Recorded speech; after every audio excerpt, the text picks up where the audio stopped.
পাড়া মহল্লায় গডফাদার তৈরি হচ্ছে অভিযোগ করে দেশের আইনশৃঙ্খলা পরিস্থিতি নিয়ন্ত্রণে ষষ্ঠ উপদেষ্টাকে কার্যকর উদ্যোগ নেয়ার আহ্বান জানিয়েছেন বিএনপির সিনিয়র যুগ্ম মহাসচিব রুহুল কবির রিজভী। বুধবার গুলশান কার্যালয়ে ক্যান্সার আক্রান্ত ব্যক্তিদের হাতে আর্থিক সহায়তা তুলে দেয় আমরা বিএনপি পরিবার। এ সময় গণ অভ্যুত্থানে ক্ষতিগ্রস্তদের পাশে দাঁড়াতে রাষ্ট্রকে এগিয়ে আসার আহ্বান জানান রিজভী।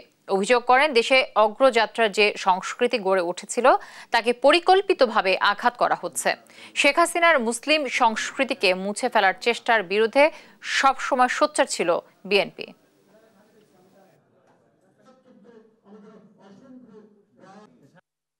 অনেকে বলছেন পুলিশ ঠিকমতো কাজ করছে না, তো স্বরাষ্ট্র উপদেষ্টার তো দায়িত্ব যে পুলিশ কেন কাজ করছে না সেটা দেখা, দ্রুত সেখানে পদক্ষেপ নেওয়া।